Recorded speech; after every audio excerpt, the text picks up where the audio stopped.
Welcome to our fourth broadcast of Supercars Today TV. Thanks for tuning in. I'm your host, Kevin Schwarzy. I was told that I don't introduce myself. I'm so excited to get to our guests here that I just get right to, the person that we have with us. And today we have 1982 ARCA. What was it? It wasn't Permatech Series back then, was it? Just the Talladega Supercar Series. Talladega Supercar Series. 1982 Talladega Supercar Series champion, Scott Stovall. Appreciate you being here, sir. Thank you. And where exactly are we right now? We are at the Northeast Indiana Racing Museum in Auburn, Indiana. Have a lot of cars on display from local racers, the Northeast Indiana, Northwest Ohio, Southern Michigan area. Well, if you wouldn't mind, maybe we can take a tour of that later. Sure can. Outstanding. So you can always catch us on Facebook at Supercars Today or on our YouTube channel at Supercars Today TV. And we can't thank you enough for being here. And please like and share our pages. Subscribe if you could. Doesn't cost a thing to share. That way, others know all about it. And our lead-in music was by Prep and Barium.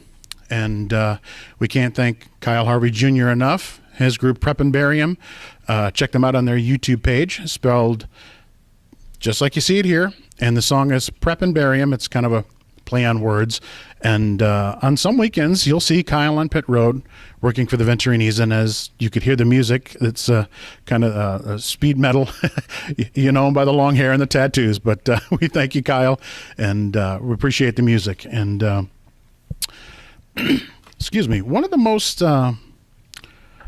potent racing combinations in motorsports was right under your nose with your dad, Jim Stovall, Moose Myers, and Larry Harp. Maybe talk about your upbringing in that environment. Well, I was born and raised in it.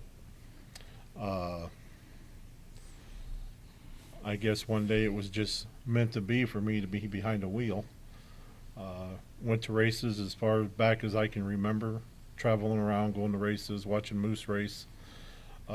Even as it got closer, as I got a little older, rode with Moose a couple times. One time they just got a car finished. They wanted to... As in rode in the race car? Yes. Okay. I think that was the beginning right there. I crawled in the car and would ride with Moose, just when we was at the track alone or something doing testing. And we had a brand new car, and we got it done just at dusk. We took it up to Villa Motor Speedway. Wow. And they said, the promoter at the time, Howard Bice, he says, now you guys can use the track, but he says, I can't turn the lights on. I said, okay, that's okay. Because the people wonder what's going on. Yeah, we won't be here that long. So Moose goes out there and he starts going around, they're running the motor in and things. And so it starts to get a little dusk, and so Moose says, well, I'm having a little trouble seeing the white line on the bottom of the track going into the corners. Scott, come here. So Scott got in the car, wrapped his arms around the roll cage and held a flashlight. And how old was Scott? Oh, I was probably 10, 12. Oh, wow. And he says, Moose told me, he says, just shine the light down on that white line. He just couldn't turn the headlights on, right? Yeah. So I'm riding in the car holding the flashlight. Pretty soon my dad's on the backstretch flagging us down. He said, that's good enough. You're 0.3 of a second off the track record. I think that might have been the beginning. No offense, but with the added weight, there's the track record. Yeah, there you go. Wrong side of the car, though. Yeah. Wow, right. But we are in the Auburn, Fort Wayne area, and wow, what a hotbed for racing. Yeah, it is. Like I said, there's a lot of local cars around here. There's a lot of talent came from this area. 3 drivers from Fort Wayne won the ARCA Championship: Moose Myers, myself, and Larry Moyer. So that's enough in its own right there to say, Fort Wayne is a hotbed. For the fans who don't know, since the car hasn't been on the track since 1990, perhaps explain that iconic color combo on your family's race cars. Well, Dad always liked the color maroon. So we've always had maroon cars, and he came up with the number 0 because it was back in the day the first number on the sign-in sheet. They never had the 09, the 02 before the zeros. It was always starting with 0. So that's why he chose 0, is because it was always the first one on the list. So when you look down at the entry list, you'd see 0, the first car. And how he came up with the gold leaf and the maroon and gold, I don't know, but when you were around it as long as I was, you just fall in love with it. Now you can't get it out of my head. Right. Right. In it, on it, looking at it, exactly. And I think now's the time to discuss your parents, Jim and Louise. And all the cars, everything I've ever seen has Louise Special on them. Right. Her name was always put on the left front fender, behind the tire, right underneath the A-post, which, if you kind of think about it, might be the heart of the car. Her name has always been on it, Louise Special. The I was always dotted with a daisy, and it's just been a way of commemorating my mom as far as her being part of this Stovall racing. And to set yourself apart on the track. Right. We went through a lot of hassle running ARCA, USAC with their contingency decals. That's my next question. Yeah, because they was going to, oh, you got to cover that up. Well, no, we don't. If we cover that up, we might not be here. So we was always able to maneuver the stickers around the name, but it was always there, Louise Special. Yeah, some of the later pictures I saw, the earlier pictures, it's real big on the fender. Mm-hmm. And then the later pictures gets a little smaller. But then the contingencies are around it. Right. So, but every picture, like I said, I've seen, always said Louise Special. It never said the, it just was Louise Special. No, it was Louise Special. But every single picture I saw was what had that on it. And I heard she was quite the race car driver. She was. She powder puff champion, drove a 55 Chevy. She was a powder puff champion. In fact, that car, every time that car finished, she won the race. And then she ran mini stocks. She beat the guys. She was a mini stock champion.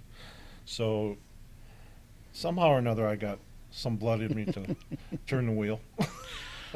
Now let's shift to your dad. First off, maybe talk about him a little bit, what he did, how he came to be Fort Wayne, and he never wanted to drive. Or I don't know if he did. I think back when I was just before maybe I was even thought of, I think he drove just a little bit. But Mom was beating him. Yeah, Mom was probably beating him, yeah. And then while they was at the track, they saw Moose driving, and Dad just, they approached Moose. Moose worked for my dad's construction company, and from then on, it was a team, to be reckoned with. We ran. Used to be a construction company, R.W. Kane Incorporated, and we built Butler buildings, and that was our primary sponsor. We raced mainly out of our hip pocket, and when we did finish racing ARCA, that was the reason, is because we one of the deals went sour, so that was the end of it. A deal went sour in racing, imagine that. A deal went sour with the construction company. Oh. And that was the end of it. One or the other. Yep. Yeah. Yep. After that, I did drive cars for local guys and things, and late models and super lates and modifieds, just playing around until about 6 years ago, maybe. You're watching Supercars Today TV, Part 1, with our special guest, 1982 ARCA Talladega Supercar Series champ. It's now the ARCA Menard Series, but Scott Stovall here. We appreciate him being on the show here. And you're now an ARCA official. And at Daytona, while we're in the pits, I also do PR for Brad Smith here in 2019 to date the show. And I said, you got any special advice? And you said, I'll tell you what Moose told me the first time I got behind the wheel is, what did he say? Moose told me I asked Moose when I was getting ready to start racing, I said, Moose, what do you got to tell me? Just go fast and turn left. Maybe you can talk about that guy for a little bit. Moose is quite a character. I tell you, you know, one of the smoothest drivers I ever seen. And that goes back to me riding with him. I can remember just watching his hands, and then mainly watching his feet, on the pedals, feeling the car, how he was working it, and quite a character. One of the best guys you'd ever want to know. He'd do anything for you, and to this day he's doing well. Haven't seen him in a while, but I wish him the best. Would you say that's when the racing bug hit you? When you guys went out that night, or was it before that, or as far back as you can remember? As far back as I can remember, I was always wanting, as a kid, riding on my bicycle, wanting to race a bicycle, wanting to race go-karts. But I never really did any of that competitively or anything. I have more laps turned in at a Villa Motor Speedway than some of the guys that would come in on traveling series, because my dad used to sell Firestone tires.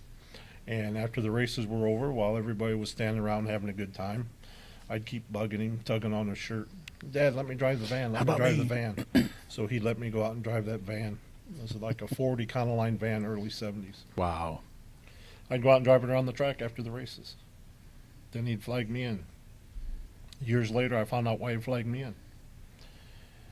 I'd let you stay out there all night, but once them tires started squealing, you had to come in. Oh, boy, that's funny. Yeah, we need something to get home. Oh, wow. 1978, you ran your first ARCA race at A Villa Motor Speedway. Would you say that was a natural progression, an ARCA car? I think so. I mean, it didn't feel, the car we had wasn't a super hot rod, but I mean, it was enough for me to gather experience from crawling out of at that time I was still running a street stock, and then also a mini stock. So it was a race late in the season, and I think we just wanted to see if I could handle a full-size stock car at the time. Well, and at that time you could also enter ASA and USAC, so you got not just ARCA, but Right. you had bigger car experience. Right. And you guys weren't just local to ARCA at the time. Well, I say local. You weren't just beholden to them at the time. You guys chose ASA and USAC, and I'm sure they weren't exactly happy about that. Well, at ARCA. we ran, as I was coming up, we ran 3 or 4 nights a week. We'd run Queen City Speedway over in Cincinnati, Plymouth Speedway, Bearfield Speedway. We tried to run as many nights as we could, and that's, the more laps I got, the more, that's going to help. And so ran different types of racing, ASA Sportsman, some ASA Circuit of Champion. ARCA, USAC at the time had basically the same type of cars, and we ran everything we could to get the experience. Then that next year, Dayton, the well, I'd say high banks, but more like walls that you flew around on. Yeah, Dayton Speedway. That was, I think that was my first big track experience in an ARCA car. As far as Winchester, Salem, Dayton, all being sister tracks, which still are my favorite type of tracks. So, Do you drive those places? I mean, do you lift at those places? How do you lift? Do you easy in, easy off, stomp on it? How do you do those high bank all tracks? those tracks are different. At the time when I was driving, I had some good teachers with my mom and Moose, and then some other ones that I was, taught by. Just being smooth, but some of those tracks you had to attack certain parts of it. Other ones just be smooth, and like I said, every track's different.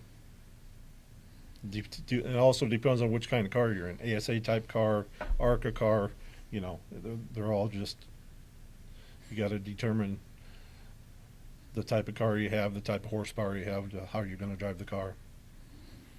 We thank you for watching Supercars Today TV, here part one with our special guest, Scott Stovall. And your fourth race ever was Michigan Speedway. I mean, it's not high bank, but it's high speed.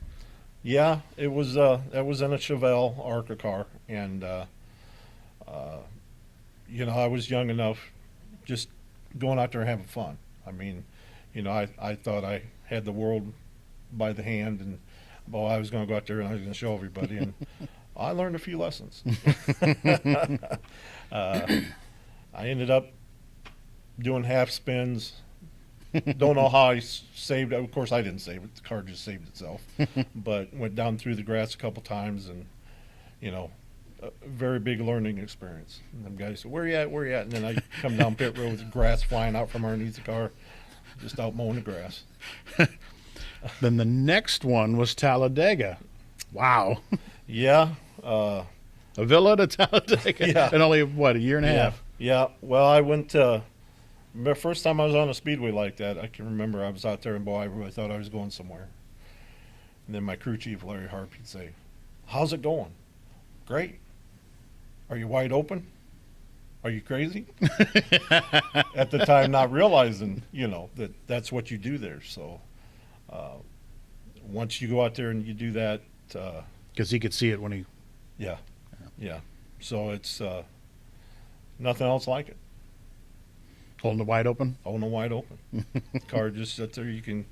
Back then you could go in the corner, you could see your RPMs go down because the car would just, with the banking of the track and everything, and just pull your RPMs down, and as you come out of the corner, start coming back up.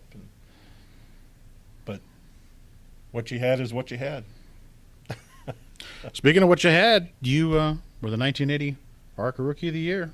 And you guys decided in 81, we're going to go for the title. What happened in 81? Just one of those, what do you want to call it, sophomore year, sophomore jinx, junior jinx, whatever. But some people don't believe in that. Yeah, well, you do, right? It was just a rough year, learning the tracks and whatnot, equipment-wise and everything, switching over from Moose driving the car to me driving the cars and everything. Finding what you like. Right. So it was just a transition year, I guess, is what you want to call it. Thank you for watching Supercars Today TV here with our special guest, Scott Stovall. I was about to say Moose Myers. No. But, I mean, what a compliment to be compared to a guy like Moose, though. Right. I mean, Yeah, he's, like I said, he's, in my eyes, one of the absolute best, so. And thankfully, your dad allowed you to continue the legacy of, the Louise Special. Right. And, I mean, you could have just said, you know what? Money's over, we're over, I think we've had enough. And, well, even after Stovall Racing went away for my mom's and dad's 50th wedding anniversary, my wife and I purchased a short track car, local car, and that car, I painted it up and everything identical to the old zero cars, and around the number I had a banner that said Jim and Louise 50th anniversary. So wow, that was better than anything else I could have done. Well, sure. Absolutely. Well, this is the end of part one here with 1982 ARCA Talladega / ARCA Menard's Series champion Scott Stovall, and please tune in for part two.